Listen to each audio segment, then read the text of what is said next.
Hey, everybody. If you want the full uncensored episode, be sure to click the link below to join the Fight Club on Patreon. And don't forget to like, follow, and subscribe. When I think Sweet 16, how about being the kid who wants to take Chloe out one day, coming to see you at the fucking door? I'm like, she keeps it pretty quiet around me. Huh, Tim? Imagine coming, hey, I'd like to take her out. Mr. Myhres. That'll be a suspension. That'll be a fine. Nyland's going ballistic. He's a freaking madman. I'm Chris Nyland, and this is the Raw Knuckles Podcast. Brantt Myhres, thank you for joining Tim and I. Great to see you, pal. It's been a while. We've shook hands or looked one another in the eye, but we had met on one occasion out in Los Angeles, where we did. We had a pretty good time, and it was good to meet you for sure. And let's get going here on Brantt Myhres, and it's funny. Not funny, but when I think and look at the career you had in the 154 games, and, we often, the fan doesn't know, when you get introduced that first time and you come out on the ice and they do not have a clue what one goes through to get to that point. Here I am in the big show. I'm coming out. Nobody knows. They know your name now. They know your number, but they don't have a clue to what it took to get there and what each player went through personally in their life to get to that point. And you surely have a story there. There's no question. I want to get to that. Growing up, and I want to start there because it certainly has a big impact on what happens to you later. So what's it like growing up where you grew up outside of Edmonton? Yeah. So what happened was I was with my mother. I didn't know my dad. His name was Bob. And my mom took us to a place called Swan Hills. We lived in a trailer park. But when I was about 5 years old, my stepfather wasn't the nicest man, alcoholic. And it's funny, as a 5-year-old, you could tell because I knew his eyes were red, but I didn't know why when he'd come home after work. Anyways, the physical abuse started. And then my mom packed us in the car and drove us to her mom and dad's with my grandma and grandpa. And that was in a place called Grand Center, but now everybody knows it as Cold Lake, Alberta. And Brad came back into my mom's life a couple of years later because we were living with grandma and grandpa, and then the physical abuse was still happening. So my grandparents took me in and raised me when I was about 8 years old.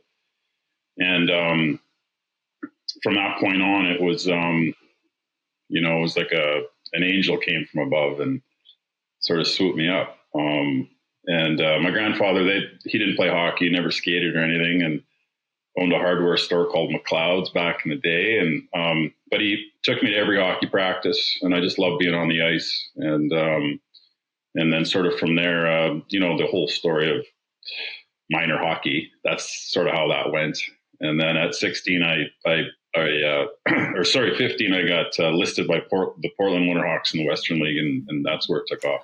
Well, before we get there, I don't want to pry, but when we talk about the abuse, the physical abuse, are you okay with going to what that entailed for you as a young boy? Yeah. Like, what is it? What did you go through as far as physical abuse? Because, when we talk about addiction, certainly trauma impacts us later in life. That young trauma we have, childhood trauma, whatever it is, it doesn't allow us, and I'm not making excuses for anybody, but it's the truth. It's, so many people have gone through it, and I went through it. I didn't have the ability to regulate myself, all my emotions. And that addiction piece. And because I couldn't do that, I had to certainly self-medicate, and I did. But what did it entail, if you don't mind getting specific? Yeah, it's interesting, Knuckles, that you asked that, because I have not revisited that since I was writing the book. And there were parts in the audiobook that I did that when it came to that type of abuse, it was really tough for me to get through, especially as an adult now and an older man. But when I was 5, and I wrote about it. I thought it was important to write it out, but I just remember that me and my sister were on the couch, and Brad came home, and he had the red eyes again. And my mom said something to him, and I just remember, he went over, and he was at this point, he had her by the hair, and he was taking his foot, and he was stepping on her head onto the kitchen floor. And I just remember the screaming going on and the blood coming out of her face, and I didn't know what to do. So I ran to the door. I was trying to get help, I guess. And Brad came over and grabbed me by my throat and said that he was going to kill everybody in the house if I left and told anybody. The cops came. I remember my mom's eye, and I was telling my sister, I think we were in our bunk beds, that thank God now the cops are here. They're going to take him away. And they didn't. They left after 10 minutes. And so then fast forward, when we moved back and Brad came back into my mother's life, I was sleeping one night, and I just remember him saying something to my sister. He thought it was me, that I was making noise, and he came in, and so I would have been about 7 maybe, or maybe 8 years old, and just picked me up, punched me in the face, and threw me against the wall and smashed my head against the TV.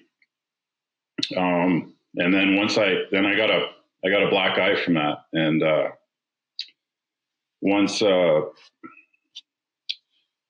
it's tough to talk about. But okay. I got it. Anyways, listen, I get the picture. Yeah, once that happened, Knuckles, my grandma saw the black guy when I was like 8 years old, and then they said, "You're never, living with your mom again." And then from then on, there was no more of the physical abuse. It was more just love and compassion from my grandparents. Well, that's awesome. They took you in and saved you from that. No question about it. But listen, I've experienced something similar, and that does have an effect on us later in life. And like I say, when we step on that ice that first time and they introduce you, no one knows any of that, and they don't know how that can affect the person as an adult. So, you go with your grandfather and grandmother, and life gets better for you. And that's when the hockey starts, right? Yeah, pretty much. I'd get a Christmas card from my dad maybe once a year, and a birthday card. And even though I didn't really know my dad, when I saw him once in a blue moon, he was like a hero to me, And then when I was 12, he asked me to move in with him, and in Edmonton, and I did, and it was a great year. I made the Pee Wee AAA team, and he coached the team, and it was awesome. But I didn't, realize my dad's finances weren't the best at the time, and he ended up losing everything. Came home one day, and the car was gone, and all the furniture was gone, and it was devastating. I had to go back and live with my grandparents, so I had one good year with my dad, and then I went back to Grand Center, lived with Grandma and Grandpa. My dad rented a little hotel suite just down the road. I think it was about $20 a day or $15 a day to live in. And he was definitely a big part of my hockey from that point on. And so that's sort of how that went. When did you start skating? So did you start skating pretty late? No, back in the trailer park days when I was maybe about 5.5, I just put my bag over. My mom would never drive me to the rink, the outdoor rink back in the day. So I just put my skates in a bag and I just walk out to the rink. And I still remember I didn't know how to stop or anything. So I'd sort of run against the boards to stop. And so I just had this love for the game that I just wanted to be on the ice. And quite honestly, looking back at it, maybe it was an escape too, to get away from the stuff that was going on at home. It was just me and some friends skating outside. Are you ready to take your love for hockey to the next level? Join the Fight Club Raw Knuckles exclusive Patreon to unlock amazing perks like ad-free episodes, bonus interviews, and even a chance to win a game day experience with me in the Habs Cave. Don't miss out on this ultimate hockey experience. So the hockey gets started, you get going, and when does it become serious for you? When do you realize, like, okay, I got a shot at doing something here? When does it get serious? Did you have aspirations of playing in the NHL, or were you just like, okay, I'm going to play minor hockey and whatever? Or were you thinking, I want to be an Edmonton Oiler one day? How big were you when you were big when you were a kid? I was tall. I was always the tallest kid. Wasn't necessarily, buffing out at that age or anything. But I remember in grade 6, we had to do a test, and I just was practicing my autograph, seeing how Brantt Myhres would look, right? And the teacher came up to me and she said, "Brantt, what are you doing? You should be working on your test." And I said, "Well, I'm gonna play in the NHL one day." I said, "I'm trying to practice my autograph so it looks good for everybody." And she said, "Who are you kidding?" She said, "You're never going to make the National Hockey League. You know how many kids try and make that?" And I've never, ever forgot that situation when I was in grade 6 with that teacher, because it almost set a fire under me, and my dad kept me pretty even keel. But I think as far as having a feeling of making the National Hockey League, when I was 16 years old and I made the Western Hockey League for Portland, I led the league as a 16-year-old for 16-year-olds that year for fighting majors. And, I played a little bit, not a lot, but I just remember getting a lot of interest because my dad was at all the games and there'd be NHL scouts there, and he would tell me what they would be saying about my play. And at that point, I'm like, okay, so if they're paying attention to me at 16, I might have a chance. Next year's my big year. It's my draft year as a 17-year-old year. And when I went as a 17-year-old, my dad said, "Son," he said, if you really want to play in the NHL, I'll tell you exactly how I can guarantee you that you're going to get drafted. And I said, "How's that, Dad?" He said, "If you lead the whole Canadian Hockey League in fighting majors." He said, "I promise you, son, you'll get drafted by somebody." And I said, "Really?" He said, "Yeah." I said, "Okay, I'm doing it." So I went out and I had, as a 17-year-old, I had about maybe 41 majors that year and 370 some penalty minutes. And I got drafted. He was right. Well, I guess. And it's it's certainly a different era, but when the fighting started, like, how did it start? Like, it didn't start there. It started before that. And like, was it because guys saw you were the biggest guy on the team and we're going to go after him? Or how'd that happen? Did somebody put the bug in your ear earlier? No, I'll tell you how it happened. I was 15 and I got invited to Portland's camp, but I couldn't make the team. And I've never been in a fight before. And I think I had 3 goals in the scrimmage. I was a dangler back then, Nux, right? In midget, I had over 100 points. I played on the first line. And I get to Portland's camp, and every time I scored a goal, I'd skate by the opposition's bench, and the backup goalie would be calling me a big effing pussy. And I'd give him the look or whatever. So anyways, the scrimmage ends, it's over. And I looked at him, I said, "Hey, you got a fucking problem with me? Like, every time I skate by the bench," and he goes, "You want to go?" And I didn't really know what "you want to go" meant, but I was going to know later, right? Where? So I said, "Sure." So he takes his blocker off and his glove. He leaves it on the bench. I skate out to center ice with this goalie for my first fight ever, and we're squared off. And that's when I found out that I was a left-hander. And so I dusted him up pretty good. I felt good about myself. I'm skating off the ice, and this guy came to I thought he was going to pat me on the shoulder, and I'm going to the dressing room, and he punches me right in the face. This guy that was a fan? Yeah. But so he's on the ground, he's giving it to me. And I found out later it was the goalie's brother that was pissed off that I sliced him open. So I'm in the dressing room. I'm thinking, wow, this is a Western Hockey League. Like, what am I getting myself into? And from there, that first fight gave me confidence to go into the 16-year-old year. And then I fought 3 times in training camp, the same guy. We made the team and we became best buddies. But that's sort of how it started. And once, like Nux, for me, if that goalie would have knocked me out at 15, my journey might have been way different. Right. Yeah. But I was so lucky that early on, I was able to do well in my fights and gain some confidence in myself. Yeah. And that's how it just sort of kept going and going. And you like to do it. You just naturally just like to do it, you think?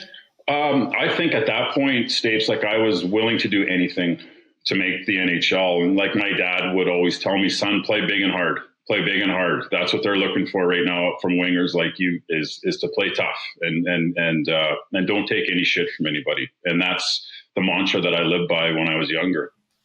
Yeah. So you go from Portland to Lethbridge. You had the minutes. You fought everybody. You do get drafted 97th overall by Tampa Bay Lightning.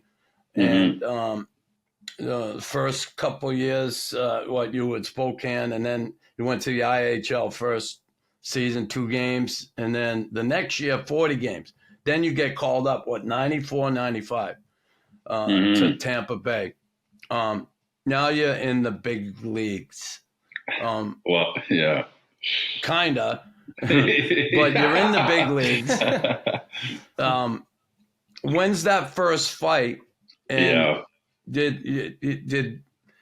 Did you get the word to do it? Did anybody get? Or you just knew your job? You knew what you had to do? Because a lot of guys that come in and some guys are told. They're told by scouts. The only way you're going to stay here is if you fight. The only way you're going to get there is if you fight. When you came, no one had to tell you. Well, no, because at that point, so I got sent down as a 20-year-old, and then I had in 40 games, I don't know how many PIMs I had, but I was fighting a lot. And then a guy named Rudy Postchek got hurt. I played with Rudy in New York. Pot pie, yeah. His first year, Rudy was with me in the Rangers. I love Rudy. Great guy. The best. And so he breaks his finger fighting Grimson or somebody, right? So my coach skates up to me in pregame skate in the IHL, and he goes, "Hey kid, you're going to the show." And I go, "Really?" He goes, "Yeah, you're flying to Hartford tomorrow." I said, "Oh, okay, great." So I call my dad, and I said, "Dad, I'm going to play against Hartford tomorrow in Hartford. And you got any advice?" And he just said, "Yeah, keep throwing." I go, keep throwing. He said, "Keep throwing." And I said, "Okay." So I get to Hartford, and I said I don't know if it was Sutter or one of the guys I said, "Hey, who's the big guy on the team?" And they said, "Well, they got a guy named Mark Janssens. And he'll go you." So anyways, my first shift, I get out there and I say, "Hey, Jans, you ready?" He says, "Yeah." And we fight, and I do pretty well. I catch him on the button and he goes down. And then we go to Tampa the next day, and we're playing the big bad Flyers. And I can't sleep because there's a guy that you had on your show named Dave Brown that's on that team. Yeah. So honest to God, Nux, this is how it goes. I'm skating around a warm up. I see him with his left jersey like just stapled to his arm, and I go, I'm in trouble, right? Like, this guy's a monster. I'm 20 years old. He's going to kill me. So we go in after the warm ups, and Wayne Cashman comes in, and he licks his thumb. And he takes Brown and he wipes him off the board. And I just went, "Oh my God." So then I go out and score a goal to tie the game. So what happened is when you get to the National Hockey League, as you know, you guys, is that you have to make an impression somehow, no matter what you're doing, right? They got to write your name down. So in 4 games, I had 2 goals and I had 2 fights. So that kept me up the rest of the year. And then obviously as it went on, when I went from Edmonton or from Tampa to the Flyers, that's where the drugs and stuff started happening. But my point is that I got my foot in the door and I kicked it down early on, and it gave me an opportunity to at least get some games in. No, that's a good point because that's hard. That's one of the hardest. It's one thing getting there, but trying to stay there is like. Oh, that's so tough, right? There's a lot of coffee pots that were made that, and they poured one cup, right? I got a lot of one cups, and so did I, right? Like, but I talked about how like, and I'm sure it might have been the same for you, but I grew up watching the Edmonton Oilers in the '80s with Gretzky and the dynasty. And I just wanted to play one shift in the National Hockey League with those guys, and looking back at it, to play for 5 or 6 NHL teams, how fortunate and grateful I was to have that opportunity. Yeah. So you call that 6th grade teacher? You call her right away, or no? She's in the book though. Yeah. Challenge me, and I'll show you. Right. Yeah. So the fighting, you go from Tampa. Why the exit from Tampa? What happens there? Like, Yeah, good question. Seems like you're doing your job. Yeah. Everything's cool. Why the exit? They knew that my off-ice living habits weren't good in Tampa. I mean, I love that city, and were you missing practice, or were you just showing up like? No, I was getting. Yeah, I was showing up. Half in the wrapper. Once I had a little money in the bank, and I knew that they told me to get a house that I felt secure, I guess. Yeah. And Glenn Sather wanted to trade for me in the summer, so they did. They moved me to Edmonton. But Slats we couldn't work out a contract in Edmonton. So I just packed my bag and I went back to Grand Center and, partied for a couple of weeks and just hung out and waited to get traded. And so then Slats called me from a payphone at West Edmonton Mall and said, "Hey, get on a plane. You're going to Philly." And that's where the Flyer thing started. And looking back, it was thank God that happened. So did you go right? You went right to the American League with Philly, or did you go to training camp? You went right to the American League, and you work your way up, and you get with the Flyers, and things don't change off the ice. Yeah, so they didn't, and I got introduced to cocaine that year. I was just drinking hard before, but the Flyer year was the start of the cocaine downfall. And now I'm actually, before if I was drinking, I'd at least go to bed at 3 o'clock or 4 o'clock and get some sleep. But now how does that happen? How does that happen though? The cocaine, where's it come in? A teammate? Were you out some night and someone offered it to you? Or how'd that happen? I won't mention his name. I'll call him. That's okay. That's okay. He's a good buddy. He'll know who he is, though. We wanted the breaking news, I'm not looking for names. I'm just trying to get how it started. We were at a bar, and he said to me, "Hey, come into the washroom. I got something for you." And I'm like, "Oh, yeah, in the washroom?" So I go in the stall, and there's this white line that's poured out on the toilet seat. And he said, "Snort it." And I said, "What is it?" He said, "It doesn't matter what it is." He said, "Just snort it."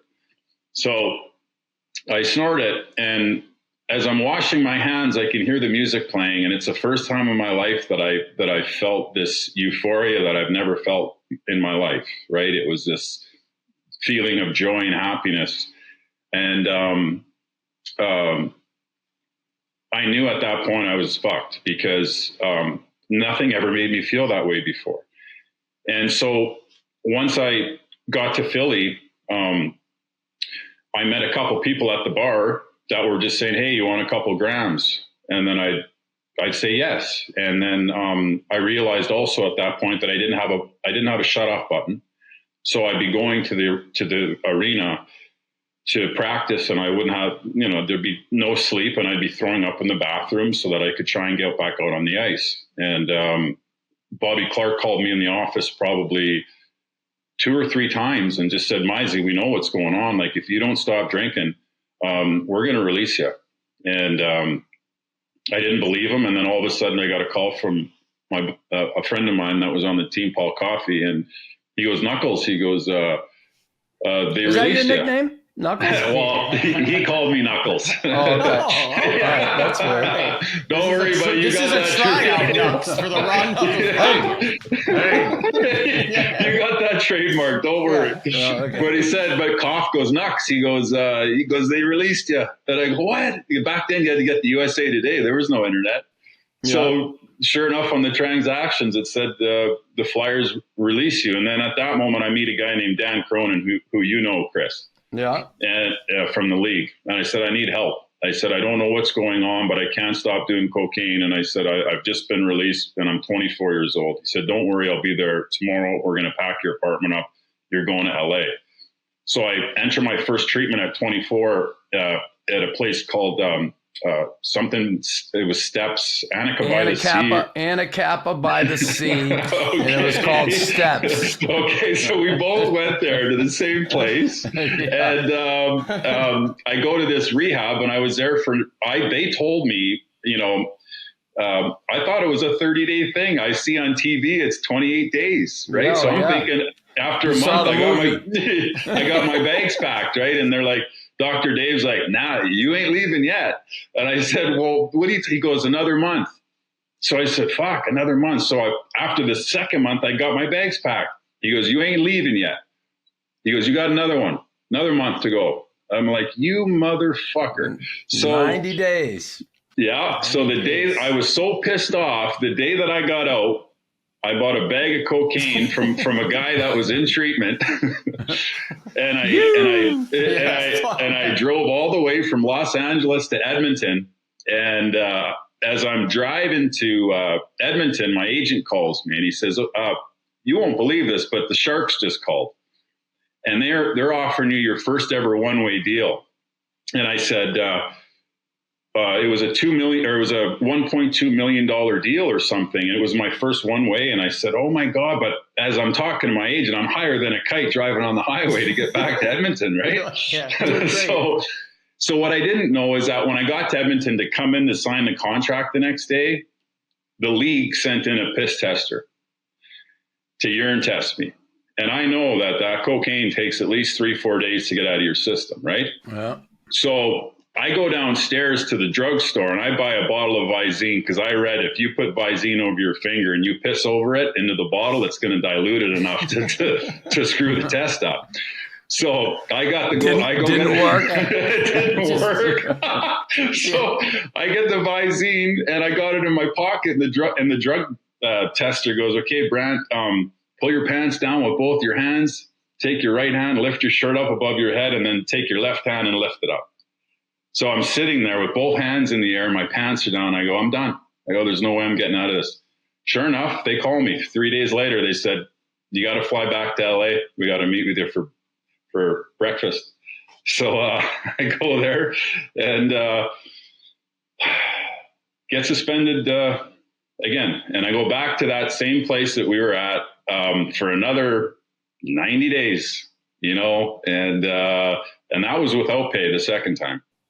Well, now you were the second player in league history to enter the substance abuse and behavioral health program. Now, I'm going to go back to when I was a player, and I had a teammate. His name was Rick Natras. He was drafted by the Habs. Yeah, Calgary guy. And Nat, this is crazy, Tim. Rick got caught walking down the street when he was in junior, and he was smoking a joint, marijuana. He got convicted in court. The league suspended him for a year. That was 1983. I never forget it because he was at training camp with us in Montreal. It came out, he's gone for the year. I'll never forget the look on that poor kid's face. And I'm thinking, for one joint, it's like, this is really harsh. For a joint, what the hell? Meanwhile, the whole league drinks every day. Like out of control drinking, by the way. I mean, I speak for everybody, but drinking was big back then in the NHL, no question. But boy, the first sign of a drug, and that was it. That was trouble. Now, his suspension got reduced to 40 games later, but here you are being the second guy into that program. And these guys are And I love Dr. Lewis. I love Dan Cronin. They've done right by me in my life. Yeah. They have. Yeah. And Dr. Shaw also. But so you go back in there. And a lot of people don't understand treatment, right? Yeah. The rate of return to drugs and alcohol is really high. You're lucky if you one or two people, say 2 out of every 100 are successful when they get out the first time. But the seed gets planted, right? That first time it gets planted. Yeah. But it's what you do with it when you get out, right? It's how much water you're putting on that seed too. You know, well, I was thinking, like, if they let you out in 28 days instead of 89, are you getting a bag of Coke right? That first day? I'll tell you I'll tell you how it worked. As I said to Dave or Brian at the time, I said, when I was in Philly and I was going into my first treatment, I said, so how many stages do you guys have? And he goes, we've got 4. I said, really? I said, there's 4 chances here. And he's like, well, do you want to look at it that way? Yeah. So I said, and so I knew even after the second rehab, I still got at least, I got one to burn. and then the fourth one, you don't want to burn the fourth one because there is no fifth one. You're done for, like, you can't play back in the league. Right. And, so when I got out of my second one, I lived with a guy named Dave Maley in San Jose, and he was Males, and he was sober at the time. Males? And really good guy. And Doug Wilson was great, and that whole San Jose team was really good with me. But unfortunately, I just at that time, you guys, we didn't have this. We didn't have like mental health day. We didn't have any of these outlets to talk to people about it. If I would have known that Nux was available for me to FaceTime or get his phone number and talk to Chris Nyland, who I looked up to and respected when I played, and then I knew that he was sober, I would have used him 100%. But at the time, there was nobody on our team that was sober and in recovery. Nobody. And it was didn't like have that community, right? Yeah, it was like taboo. So I was hiding everything under the rug, living a double life. And then I hit stage 3, which was a 6-month suspension by Gary Bettman, and then I had to get reinstated. And then I stayed sober for about a year and a half. Wow. I wrote the letter. Yeah, I wrote the letter to Gary. He let me back in for stage 4. I went back to Alberta and I bought a house on the lake, and it didn't go very well. And I got another dirty cocaine test, and they put me in stage 4, which was a full year suspension. And then I had to get reinstated again by Gary. And so I stayed sober for 2 years. And it was during the lockout in 2000 and whenever that was, 4, I think. So that helped me. That gave me an extra year to play in the American League because there was no hockey. And so I stayed sober for 2 years. Daryl Sutter signed me in Calgary. I went there, and 5 games into the exhibition season, they finally reinstated me back from the 4th stage. And we were playing Edmonton. And I knew that I had to fight Larocque that night. And so anyways, I stayed sober for 2 years. I get on the ice for literally 5 seconds, and George says, we're going. And we fight, and it doesn't go very well. I get my face smashed in, and I have to have emergency surgery the next day. And did you crack a jaw or a cheekbone? Or? Yeah, he smashed the floor really, really good. And so they went in and put a mesh plate and lifted my eye back up because my eye was starting to sink back because there was nothing for it to sit on. So they fixed the eye. But at that point, I was just done with everything in the program, sobriety. I had the fuck it attitude going on. So I relapsed again, and that's when they basically just said, okay, well, there's no more stages, so you're finished. And so then I got on a plane and I went to England because I didn't think they'd know much about stages in England. And I went there, and I was I was drunk for probably 22 out of the 23 days. And they called me in the office in this England league, and they said, you're done. And I flew home, and I'll never forget, I had a little wallet, and I had about $250 left to my name after playing all those years, making some money. And I had no vehicle. I had to use my dad's old Jeep to get around. And I was living basically on a couch or in a spare room at a friend's place at 33 years old. And that's where it took me. Get into the action with Fight Club, Raw Knuckles' new exclusive Patreon. From ad-free episodes to uncensored content and discounts on merch, there's something for every hockey fan. Join the Fight Club today. So, all right, so you're sober now. You get out of there. Things are better in life, and you end up in 2015 getting. You went back to school, right? Mount Royal University in Calgary, studying substance abuse, behavioral health, and then you get hired by the LA Kings in September 2015. Now, when I saw that, I'm gonna be honest with you, I'm here.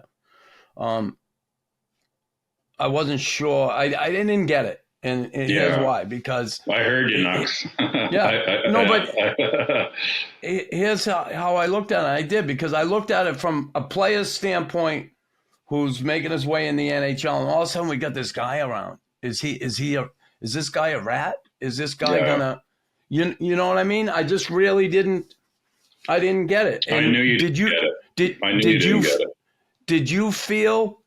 Did you feel that yourself when you got there? Did you when you got the pulse of being around those guys? Did you ever feel that way?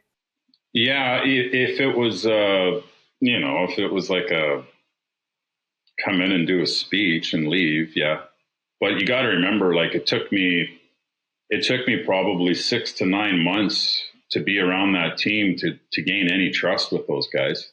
Right. So in year 2, it was way different than year 1, and year 3 was better than year 2.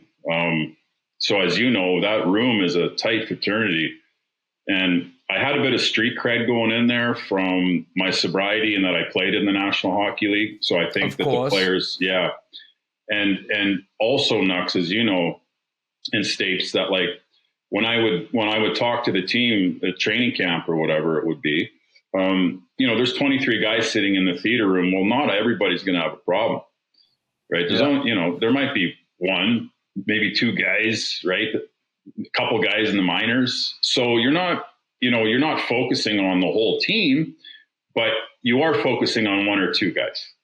And if you can help one or 2 guys, i.e. the guys that like that summer prior got in trouble in Los Angeles, and now you're on the hook for $20 million. If you can help one guy, then it can go a long way. So I get what you were saying. And when I heard your interview, I knew that you were just being cautious, and I understood that. But I think now with how I mentioned about being open and being able to talk to somebody, that was in that role, I think that it can go a long way. Yeah.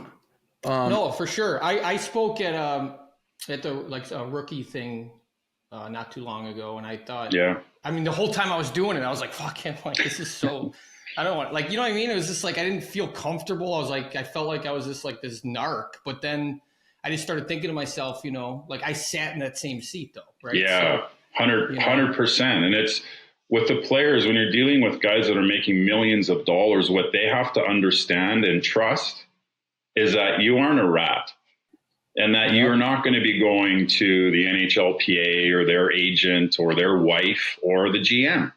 And so the way that I structured the program in LA is it was in stages, and you can read about it. I wrote about it, and that the first 2 stages were, here's all the rope you need, right? And here's if I can help in any way, awesome. But there does come a point that if you get caught hitting your wife, or you're drinking and driving, or there's a red light scenario, then you have to bring management in. That's just for the safety of the player and that. So all I'm saying is that it can be structured in a certain way where these guys can gain some trust in you, but it's a very fine line. It's a very fine line. That's why and again, it's not that I'm against it, but I was like, how the hell are they ever going to trust him And that's what my point was. I couldn't picture me, I guess, because of me being a player. I remember when I was with the Bruins, Brent, they had a psychologist come into the room, and he made himself available to everybody. And, dealing with game issues, and if you had any personal issues, you could. I always say, hey, Fred, how you doing? Hey, Fred Neff. And I love Fred. He was a great guy. But he would want to come to me and talk to me about fighting and what are you going through? Please leave me alone. I know what to do in my fucking job. I know how to handle it in my head. I've done this for fucking 12 years. I don't want you to come in here and fucking fuck with my head. Yeah. And I didn't let him. I didn't let him in.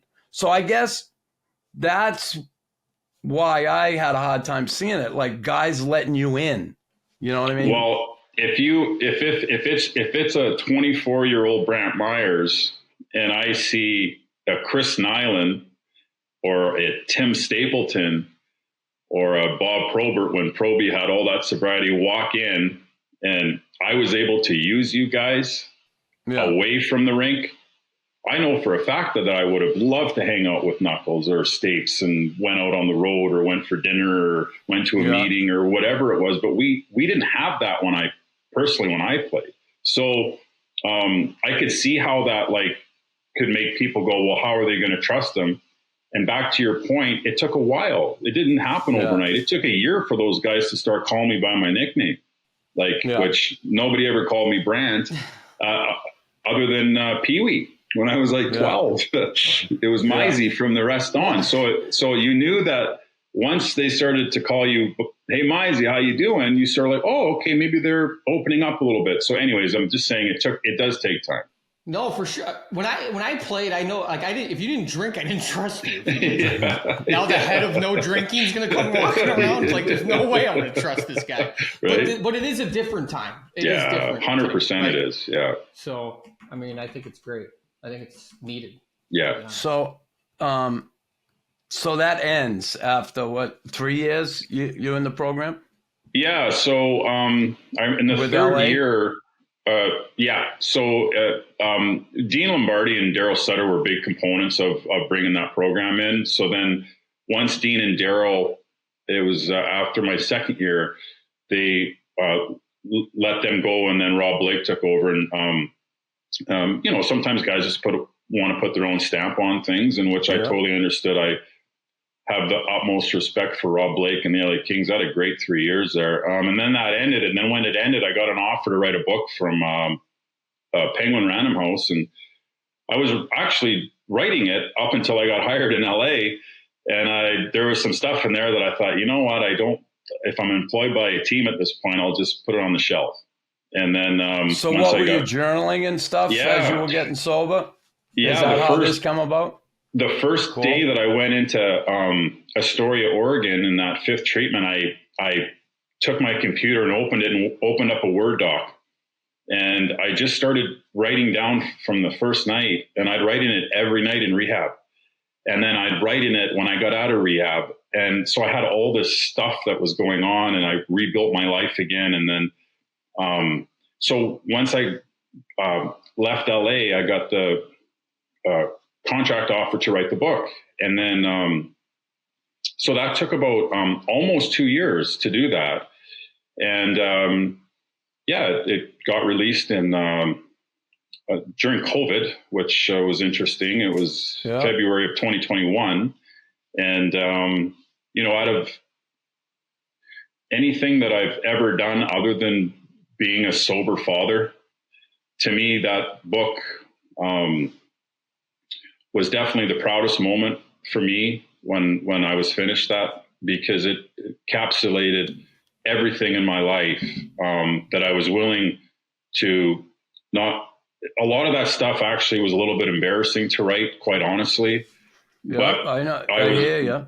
It really was. And I didn't want to let my guard down that much, but I also knew that some of that stuff, for instance, my editor, Nick, goes, hey, we're done the book. He goes, is there anything else that you can think of that you might want to put in there? And I said, there's something that I haven't told you. And he said, what is that? And I said, well, when I was 10, I got sexually abused by a man that was in his mid-20s. And he said, I know this is going to be tough. He said, but Brantt, we need to put this in. And it's for you, yes, but it's for all the other kids out there that are going through the same thing. So we put that in the book. And so my point is that there was some things that I was really embarrassed about releasing, but looking at it now, 3 years down the road, that I couldn't be prouder of having enough courage to say, you know what, put your ego aside here, Brantt, and hopefully that these stories, these experiences can help other people. You know, that had to be tough to do and to put out there, to be that vulnerable and open and honest with everybody. But again, like you said, if you're going to help other people, and a lot of people don't understand that the correlation between that, a traumatic event like that, and how that does shape you in later life. And for sure. They don't understand why people self-medicate, because a lot of times that person who suffers through that trauma, they never understand it. They can never make sense of it. Sometimes they blame themselves, and they feel so bad about that what do? It does not feel good, so we self-medicate. And I can only, Jesus, I just, that's such a bad place to be at. There's no age, but as a 12-year-old boy, to be taken advantage like that is just, it's hideous. And I think that, like, being after that, like, it affected the way that I looked at men. It happened when I was 10, but it affected the way that I looked at men. I was scared as shit for a long time, quite honestly, because I didn't understand the protection thing at that age. And, but again, as I said, I'm glad that I wrote it in there and we got it in, and hopefully that if somebody was reading it or listening to this, that they could relate to that, and that they're not alone in that. Well, no, a lot of courage to come out with that. There's one thing about talking. Sorry, Tim. Go ahead. I was just going to say, there's one thing about talking to somebody in a private session about it, but to bring that out so other people can maybe benefit from it it takes a lot of courage. Sorry, Tim, go ahead. No, I was just pretty much I was going to say, probably, if I'm guessing, but over time, you like being able to bring that out. That was like what you needed to do for you. Yeah. Right? I think so too. Looking right, back. You're only as sick as your secrets or whatever. Because you got it. Like, otherwise you're just like that, quote unquote victim. Until you're alone. I mean, if you don't talk about it for yourself, it's a great point, Tim, because quite honestly, I never told one person ever in my life about that until I was, 46 years old. And it was that day when he said, is there anything else that you can think of? And I just started to get this sick feeling in my stomach. And I just said, yeah, there is. And I said, I've never told anybody this. And I said, maybe we put this in there. And then he got back to me. He said, you know what? He said, I think we need to.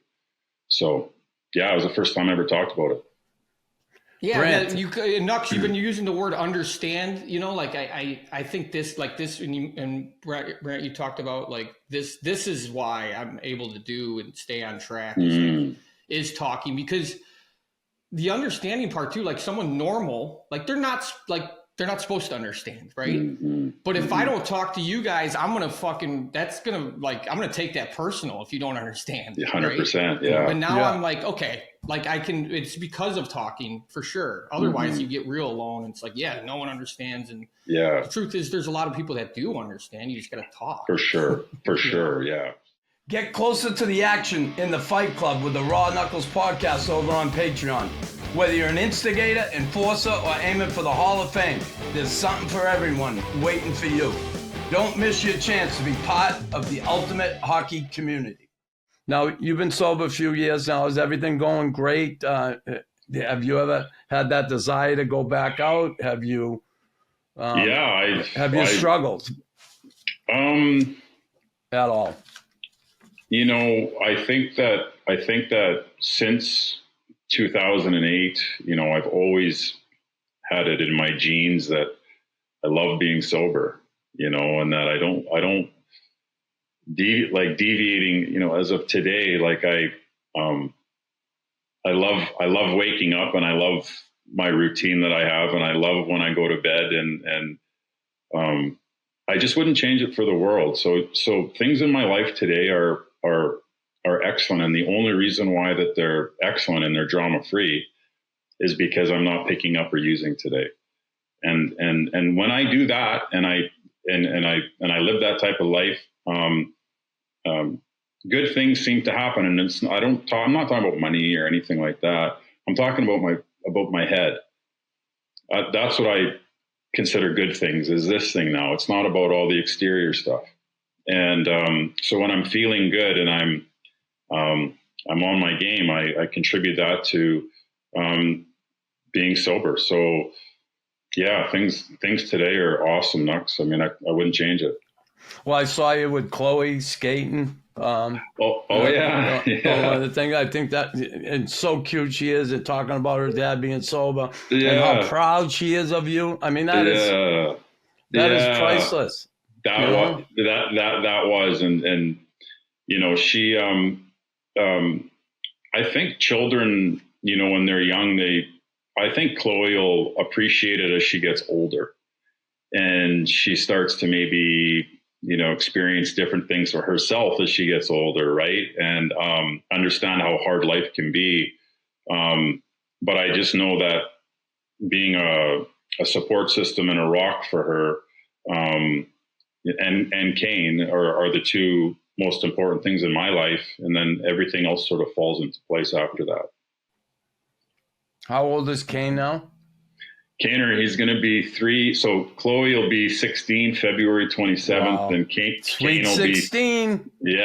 Kane he'll be 3 on February 26th. So he was born a day before Chloe. Yeah. How about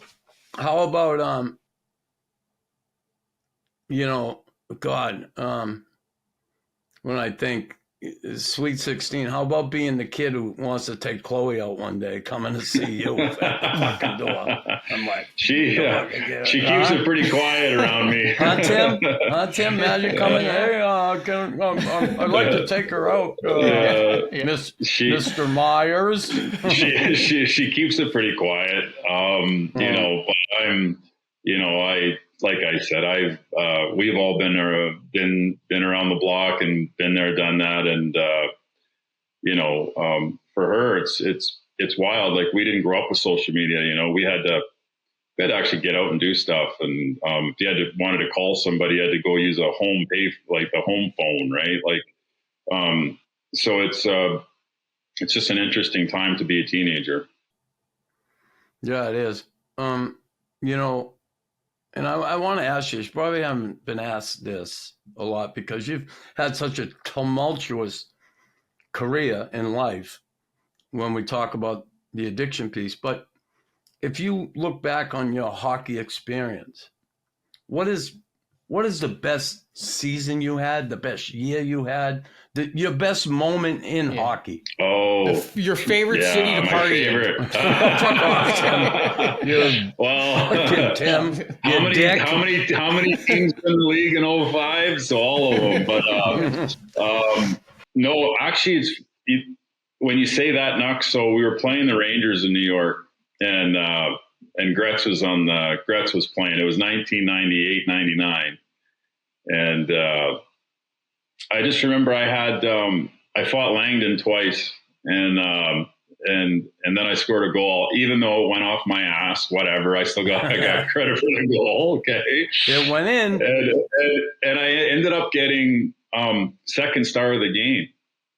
And after the game, Kevin Stevens, an old friend of ours, he walked up to me and he gave me Gretz's stick. And I just, Wayne to me was just, bigger than anything. And But I just remember when I was in the penalty box after I fought Langdon, I was looking at the Ranger bench and I was hoping Gretz was like at least noticing me in the other box, you know, like who's that guy, you know? Because anyway, so that Ranger game for me was my favorite game I ever played in. And then I remember when we went to play in Montreal for the first time, and when we went out on the ice for warm up, there was a feeling about playing for in Montreal against the Canadiens that you're like, wow, this is like hockey night in Canada. You're in the National Hockey League. You've actually made it. And so that was a moment too for me. I mean, you played 154 games. That's unbelievable, right? Like after all this, what we talked about, it's like you still played 150. Like that's incredible. Yeah, you know? it was more than I did. Well, it was. You know, through all the suspensions and you know, all that kind of stuff, I looked at it as, you know, there was 6 general managers that were willing to take a chance on me and sign me to a contract even after the suspension. So, could you know, I know people wouldn't like to look back and do all that, but if I grew up in today's world, the way these guys train, all year round, could you imagine even you, Nux? Like you were in awesome shape though. Like you were a guy that stayed in awesome shape when you played. Were in awesome shape. Thank you, Tim. You prick. But Nux was in like, he was in really good shape when he played, right? And I wasn't. So I guess that's maybe a bad comparison but my point is that the kids nowadays, if I trained and got off the sauce and the drugs when I was younger, I mean, you know, the talent was there, obviously. It's just, you know. Well, who knows, right? It's like me. Like sometimes I look back at my career. Like I didn't do drugs during my career. A couple times in the summertime, I did a couple lines, stay up late and drink. But I was so scared of getting caught, 1. 2, cocaine did not do it for me. And I could never, like I did it home in the summer, like I said, here and there. But when I did it, I'm walking around like my fucking jaw. I never felt comfortable with that. Paranoid. Yeah, I was. So those two things did nothing for me. Marijuana made me paranoid, and cocaine. So they weren't my drug of choice. My drug of choice when I played was alcohol. The first time I did opiates was when I broke my arm in Montreal. They gave me Percocet. The first time I did opiates during my career. And I was not addicted to pain medication during my career. When my career ended is when I fell into that trap. When I had that empty hole here, my career was gone. I didn't know where I was going. I was out in the real world now. And the real world was like, I was fucking lost. So sorry to interrupt you, but you know, that's okay. You did a documentary called The Last Gladiator, right? Yep. And that scene at the start where it's black and white and you're doing this with your fist and you're talking about, well, there'd be a lot of people that would like to punch their boss, you know, blah, blah, blah, right? Yeah. It's awesome. It is literally one of the best openings to a hockey documentary that I've seen. I thought they did an excellent job. And that's where I saw you in the ocean at Jim's. And I go, what is he doing at Jim's? The same rehab I was at. I go, oh my God. I used to swim there every day. I swam there. That wasn't just for the camera. I swam every fucking day there. But that was in the dock. And you were staying in the garage that I was eating crab at. I mean, it was just like crazy, right? It's crazy how that worked. But anyways, I just thought that the Last Gladiator documentary was unbelievable, and you know, it was great. I loved it. Well, Tim and our producer here, Barry Reese, he's the one who reached out to me, and it's funny. He had got in touch with my daughter. He was trying to get guys to be in that film, okay? And a lot of guys wanted money. They wanted to get paid.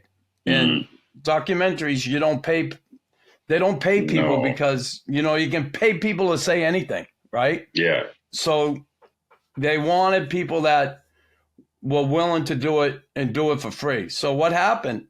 I had just got out of Astoria Point, and I was living at Jim's, and Barry called me. He said, listen, I got your number from your daughter, Colleen, blah, blah, blah. Here's what we're doing. I'm doing this documentary on fighting in hockey. I want to talk to you about it. I've been talking to a bunch of guys. Everybody wants to get paid. We just don't pay people to do these things. Would you be willing to talk to us? And I'm like, shit, I just got out. I had nothing going. I'm living with Jim. I'm clamming every day, crabbing, fishing. Yeah. I'm there trying to get my life together, going to meetings every day. And I said, yeah, I'll do it. And that actually, yeah, it was brilliant the way they did that. I remember they were filming me one day. We just want to film your hands. And they said, just do some different things with your hand. I didn't know where that was going to be or how that was going to look. It was brilliant the way they did it. It was amazing. Awesome. Oh, I love that. It's the best opening that I've seen to probably, in my opinion, one of almost any sport doc, because it was so real.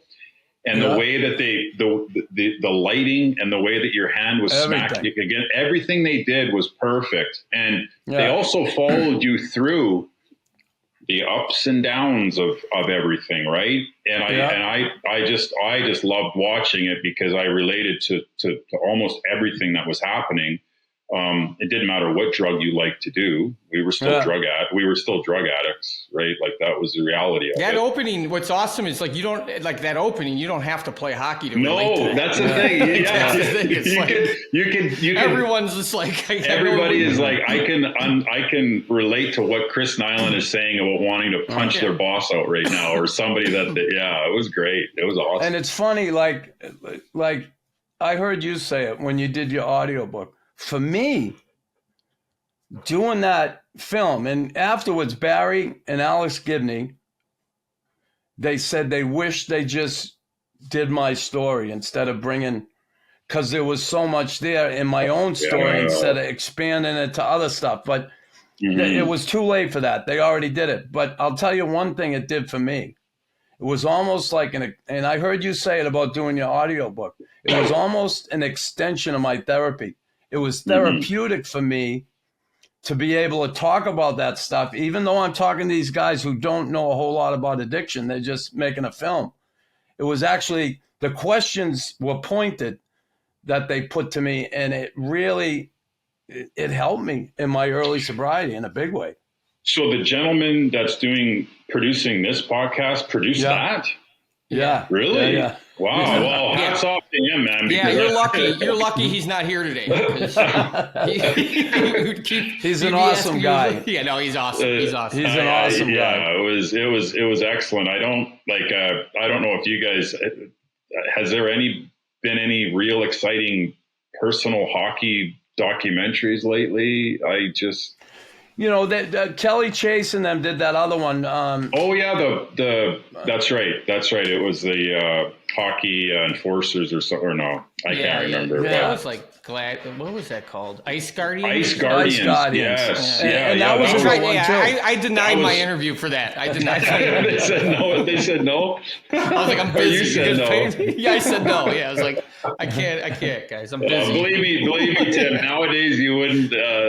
These kids that are playing nowadays, they'd have no idea what Ice Guardians is. I'll tell you that. Yeah, I heard that they called Tim and they said, "Are you a lefty or righty?" And he said, "What are you talking about?" So I told him, I was like, I can't relate to any of this documentary. So I can't, Oh no, it's good. It was good. That was a good one. That was a good one. Yeah, it was good. They did a great job on it. And funny, people don't know what guys go through to that. Like, listen, I enjoyed my job. I love sticking up for other guys. I'm sure you did too. If it was for sticking up for your teammates, yeah. Yeah. Was I nervous? Was I scared before games? Of course. You're nervous. I'm going to fight. I know it. But once it's on, it's on. And listen, I slept fine the afternoon of a game. I slept fine the night before a game. And I knew what I had to do. And you can't show. I'm in the locker room. I'm in Philadelphia. Jeff Chikrin's there. Terry Cockner, Dave Brown, Craig Berube, and Don Knockbauer. And I'm going to start the game against those 5 guys. I'm with the Rangers. Can I show my teammates I'm nervous? Of course not. Right? You can't. You're right, but Knuckles in another. But I am. In another sense, you have to realize this too. Okay, is that you were so good at your job. Okay, you were so loved by the fans and your teammates that you're 66 years old. And you have your own podcast going. That's a successful podcast. You're one of the only tough guys at 66. Now, just think about that, right? So all I'm saying is that what you did in your playing days and after with getting sober and rebuilding everything, reshaping everything again, is that you liked it more than I did. I'll tell you that. You did. Yeah. Or I shouldn't say that. You didn't have as much of an issue with fighting as this did. For me personally, I couldn't sleep and I couldn't eat, because I'd be thinking about 2 games down the road, right? So where other guys like you and I hear Ty Domi talk about it, you know what? Didn't really bother me that much. Yeah. But for some guys I know, it really fucking bothered them, and I was one of them. I didn't really like that job. No, I got you. And I get that. And that's the thing. And I don't know, because not a lot of people say it to me, but I hear the rumblings like, how the fuck could he like fighting? I liked what I did. Yeah. I don't stand there and say, oh, I'm the toughest fucking guy in the world. Yeah. I don't stand there and say I was never fucking scared. I was. But I was able to compartmentalize things where I could get really focused and be able to do my job. I had tight ass before the game. Sure, I did. But I absolutely love sticking up for my teammates. I really did. And there's a lot of honor in that, standing up for guys that have a hard time standing up for themselves, you know. Did it get old? I remember when you got traded to Boston. Did it start getting a bit old for you? Oh, fucking right it did. Yeah, it got real hard. It got real hard in the end. Yeah. If you look at my minutes and my fights at the end, they're still up there. I kept doing my job, but it was getting really hard on me. And I talk about that. And here's what I'll tell you. That last year in Boston, before I went back to Montreal, I ended up fighting Stu Grimson in Chicago. In Boston, he was with Chicago. And we were playing the next night against Hartford. And then Jim McKenzie. And I fucking hung in there with them 2 guys. But they fucking hit me. And I remember going back to the bench. And I'd sit in the bench. It was getting really hard on me. I'm saying, and I had that little man speaking to me, fuck Nux, you know, you can't show it, but it's getting tougher. And I was losing that little half step they talk about. And I was, and I couldn't admit it to myself, but it was there. I could hear it all the time. And it was getting harder on me. And how old were you? How old were you? Were you 30? I was 34. Oh, yeah. 34. Okay. So, right around the same time that I was exiting, 33, 34, it was just like, oh, my God, I've been doing this since I was 16 years old. Like, it never got hard on me to be the teammate. It never got hard on me to watch you guys do that. So we always love sticking up for guys like you. No, I appreciate it. I do. I appreciate that. I was part of that, because that role is – they were the best guys in the locker room. You know what I mean? Yeah. Like it was such a, you know. Who was your tough guy, Stapes, that you really – I had a lot of them. That you really liked, that you... I played with Trevor Gillies. Are you playing? I mean, all of them. Eric Bolton, like he was, was Gillies and Bolts. I'm telling you, Jay Rosehill was one on them. You know, Rosie, there wasn't a bad guy. Yeah, like they're all just guys. Like, all you know, good guys. and I love seeing them all like on like, you know, they're all doing something with a lot of them are podcasting here and there, I feel like, and they speak well. And I don't think I had one that was a bad team. I mean, they're always just like good guys. The heart of the locker room. I felt like it was awesome. Calling all hockey lovers. Upgrade your podcast experience by becoming an enforcer. Gain access to the greatest hockey doc ever, The Last Gladiators. And don't settle for ordinary. Join the Fight Club over on Patreon today. But here's the deal. Honestly, Gary Bettman, like him or not, here's the deal. The guy has got hockey in the States. He's expanded it, and he's gotten it on TV in the States, and he's fucking putting money in the pockets of players that from our era, especially my era, okay? You look at the rise in salaries now. You look what players are making.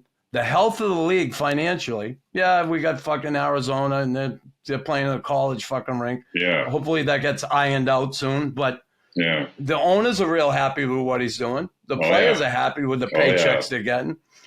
So the guy's done something right. And there's always going to be those hardcores that want that old style hockey. And then eventually, the further we get away from it, the game is, the object of the game was always to put the puck in the net. That'll never change. But you got to remember, changed the game somewhat. You got to remember too that Gary broke in when I broke in '95. Yeah. And you want to talk about a tough league in 1995? Yeah. 94, 95. Crazy. It was insane. So, and things didn't start to actually shift in the National Hockey League until that first lockout when Sidney Crosby came into the league in 04, 05. That's when the rules changed with obstruction and no more hooking and holding and stuff. So it started to change. So Gary was in the NHL for 10 years before it actually started to make a real big shift. It took him time. It took him time. And I was going to say, I know Knox here in Canada, and in Illinois, it's the youth hockey is massive in Illinois now. It's crazy how much the game's expanding to. Kids want to play and stuff. It is grassroots level. Yeah. That's what they've done it on. Look, come on, one of the best American player right now is from fucking Arizona. Hello. Yeah. So maybe we should just shut the fuck up. I got a therapy session to go to. That's what it is, though. It's that grassroots stuff and the expansion of hockey in the States. Look at the U.S. team now, how far they've caught up to Canada, the best in the world, right? All of a sudden, the U.S. starts that development program. The competition, now they can compete with, what the Americans did in 1980. It's miraculous what they did, winning the gold medal. It's a miracle. It is. We win a gold, it's a miracle. It was, but it's not a miracle anymore. No, now they're expecting to win when they go in. It's not, oh my God, we're going to play Canada. Ooh. Well, we're going to play Russia. Ooh. Yeah. We get to see it in 2 years. It's different. It's changed. And that has a lot to do with what Bettman's done. And as much as he has his faults. People bitch and moan about him. I have. But he's done a great job for the game. Here's the other thing, though, too, Nux, is that I don't give a shit what Gary does with the league. That guy saved my life. Yeah. Really, he reinstated me twice, and then they paid the PA and the league split it, and they paid for 8 months. They covered my treatment. Yeah. So I don't care what the revenue is in the National Hockey League. That guy in the league and the PA saved my life. So that's all that I know. They paid for my treatment too, and I say that I've said it so many times. I said that you can knock them all you want, the National Hockey League, but I know one thing, that when it came time and I was in trouble, they stepped up to the plate and they took care of my treatment for me, 100%. And they stuck by me that way. And those guys from the behavioral health program, I don't care. Some guys have issues with them. Those guys helped save my life. Dan Cronin, Dr. Lewis, Dr. Shaw. And Dr. Shaw. All three of them. All they ever wanted to do was try and help me. That's it. And I said to, hey, I don't talk very highly of you guys in the first half of the book.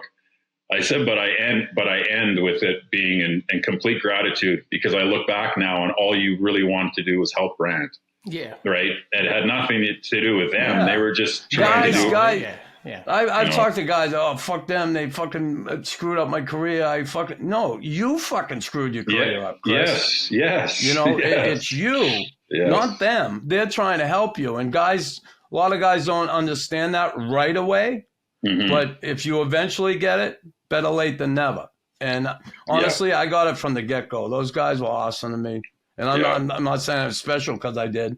I wasn't playing at the time either. I was retired. They saved my fucking life. I knew nothing of recovery. I didn't know, being addicted to opiates.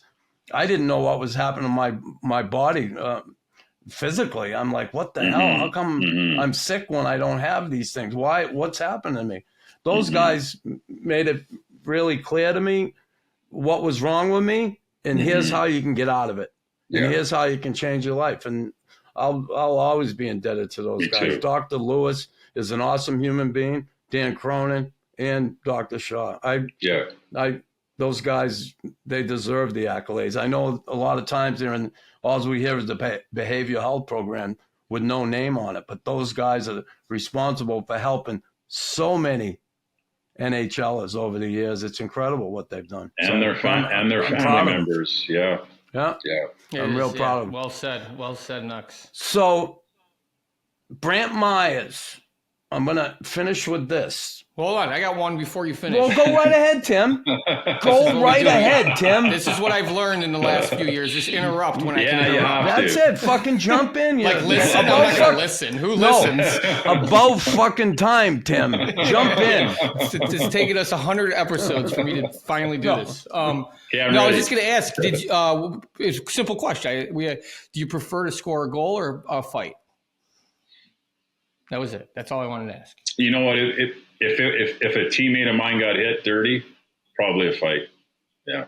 You fight over a goal? You said goal, right? If a teammate scoring got a goal hit, for me is the best thing I ever did. You know what though, Nux? There's the crowd cheers different when you fight, and you know that. Okay, so if I'm you're talking to Nux. Sorry, they do. If I'm sticking up for a teammate and we go toe to toe at center ice, and you're at home, and the barn's standing up, they cheer different than a goal. Yeah. They just do. Well, so for me personally, it would be that. Don't get me wrong. I scored 6 goals throughout however many years. Okay. So I don't have a lot of experience with that. But you're like, why'd you bring that question up? We'll edit that. Okay, good. Well, it's funny because, listen, I've won fights at the Forum where the roof came off the place. Yeah. But when I scored a goal, because I think a lot of people, not they didn't expect it as much. They didn't expect it. No. But when I scored in the penalty shot at the Montreal Forum, the roof came off that fucking building. I could see that for sure. And I think it was mostly because of shock. You know, they were fucking shocked. Like, Jesus, he just scored in the penalty shot. Oh, my God. Dead silent. You're not supposed to. Yeah. I can see that. You're not supposed to, Knuckles. What are you doing?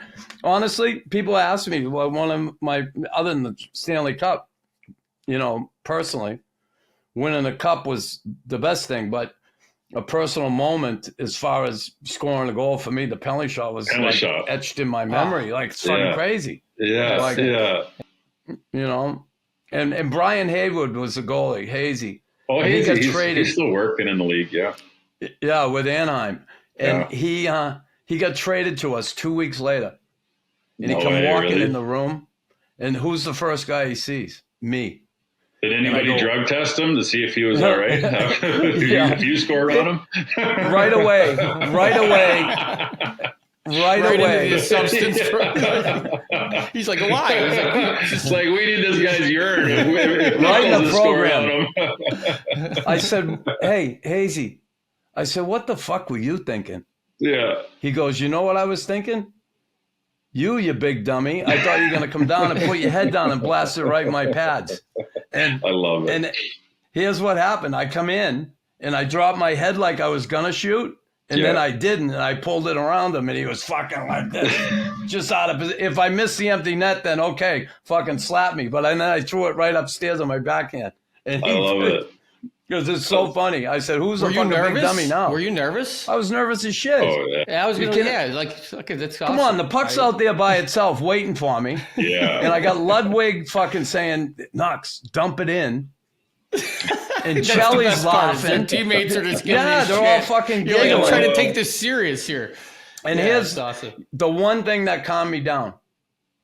My captain at the time, Bob Gainey, my line mate, he heard all the shit because I was standing waiting for it to get going. You got to stand off the side for a minute. The ref got the puck. Anyway, they're all yapping at me. And Bob Gainey, just as I was going out, he'd come up to me and grab me. He said, listen, don't listen to any of that shit, that noise. He said, do what you think is right. And I was like, okay, fucking right, I will. And I did. And it calmed me right down. I was fucking nervous as shit.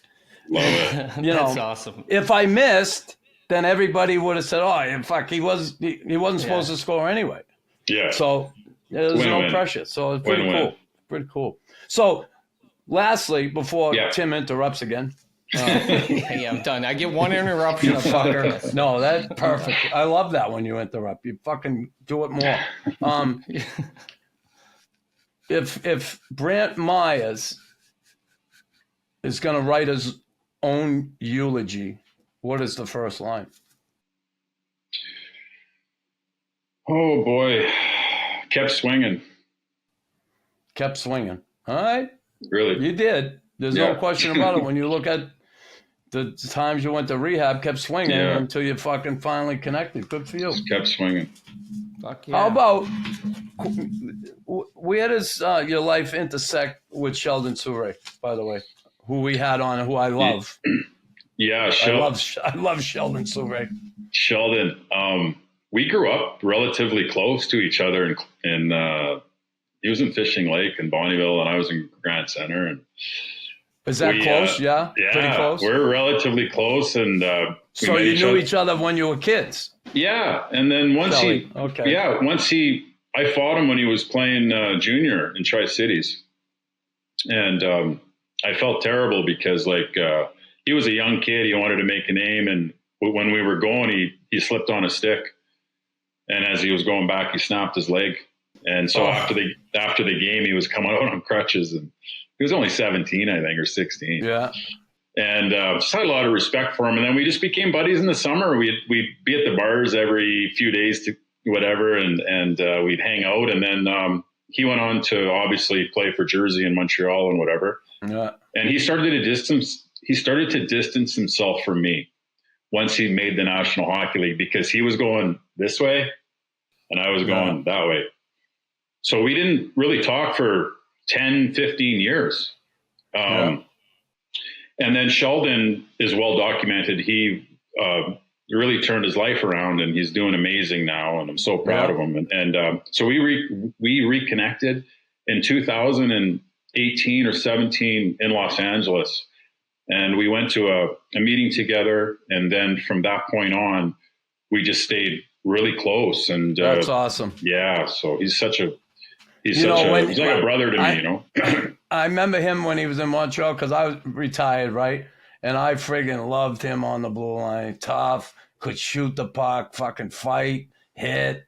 I absolutely loved that player. And I always wanted to meet him.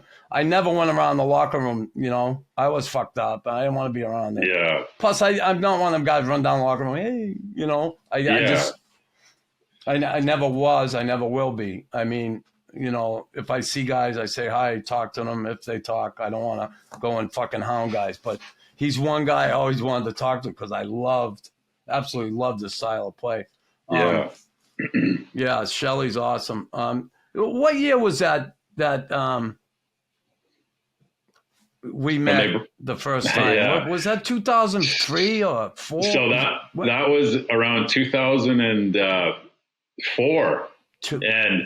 It was when Bob Probert and me were rooming together at the hotel. Listen to this, Dave. And this is a wild story. So they brought all of us rehab guys in. Wait, LA. Was Yuri Carlotti there? Yeah. I played with him. He told me. Go ahead. So we had me. We had Chris Nyland, Bob Probert, Billy Tibbetts, Yuri Carlotti. And we had some real beauties that were going down there for like a sober retreat. And I'm like, this is going to go good. So anyways, I go, who's my roommate? And they go, Proby. I'm like, but our room was connected to Knuckles. So Knuckles says to me, he opens his door and he goes, hey, you see those piss jars? He goes, they want me to piss test you and Proby in the morning. And I go, really? I said, okay. I said, well, thanks for telling me. Right. So we all go out for some drinks. Me and Nux are drinking Diet Coke or whatever. And Proby comes up to the bar and he goes, give me a Bud Light. And I'll never forget Nux. He sort of looks at me and goes, what can you do? Right. So anyways, I go back to the hotel and now it's 2:30 in the morning and the door is banging and it's Proby. Mizey, let me in. Anyways, he comes in and, old Big Bob, you know, he was doing what he was doing, right? And he goes, how long for this stuff to get out of my system? I said, what are you talking about? I said, Nux is testing you in like 3 hours. I'm like, he goes, 3 hours. He goes, okay. He goes, how long a drive from LA to Chicago? And I said, 4 days. And he goes, okay. He goes, tell the doctors that I've got a family emergency and I'm going to Chicago. Because he knew that once he got to Chicago, that it would be out of his system. So anyways, the next morning, it was wild. But that was the first time I met you, Nux. Yeah, me too. I remember. And a bunch of good guys that struggle with stuff. But Proby, I tried to talk to him. He just was so. I love Bob Proby. Oh, great guy. Him, God rest his soul. Love him. He when he was on a mission. Like anybody, if you're on a mission, you're on a mission. I didn't say anything either, other than that you were in charge of the urine testing in the morning, and they put a lot of faith in you for that. But I know, I'm like, fuck, that sucks. Here I am at everybody's working out the gym and doing all this shit, and Dan says, Nux, you got to drug test these guys tomorrow. And I'm like, what? You're fucking putting that on me? Yep. Yeah. I was like, oh, fuck. I didn't want to. Who knows? If I wasn't responsible for that, I might have just ended up with fucking Proby running with him too. Well, if you didn't tell me that you were testing me in the morning, I would have went out too. So. Well, I was with Proby, but only to watch him. We drove. He was on a mission to find something. And we drove. He told me you guys drove way out somewhere to get it. Fuck, he got a cab. I said, Proby, what are you doing? I gotta go. You're out of your mind. We drove to fucking what's south of LA? Wasn't it Huntington Beach you guys went to? It wasn't Huntington, way past that. Way past Huntington. Really? Yeah. We drove in a cab for an hour. And we got to this bar that he wanted to go to, and it just closed. That's right. And I'm like, and we turned around and drove back. Wow. Out of his fucking mind. I'm there. What are you doing? You're gonna get in shit, Yeah. I don't think he tested bad or something. I don't know what it was. But he pissed. And, so it was they grabbed him. Well, he was also on. He was on some. Medication for anxiety or stress. So, okay. Anyways, God rest his soul. Love Big Bob. Miss him to death. And it was just the first time I met you. You had to take my piss. That's just ironic, That's where we were going with all this. That's the whole point of that last 10 minutes. Then I had to take Billy Tibbetts in Boston when I went back home. Dan called me, said, "Can you?" He sent me all this stuff, and Tibbsy, we almost ended up in a fight. I'm like, what the fuck? I just want to piss test a guy. He wants to fight. I'm like, fuck me. Oh yeah, he's another beauty. Yeah, oh geez, he's struggling, Billy, no question. Yeah. Anyway, Brantt Myhres, awesome. Okay, guys. Listen, I'm proud of what you've done here, getting sober. Stay sober one day at a time. Thanks, the best to you and your children, Kane and Chloe. God bless you, and just. Have a good life the rest of your life. Really, you're a good man. I will. And thank you guys for the opportunity, and awesome. You guys give me hope every day as well. So thanks again.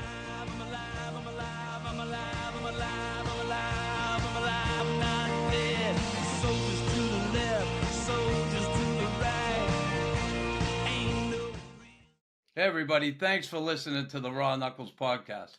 If you want the raw, uncut episodes, be sure to click the link below to join the Fight Club on Patreon.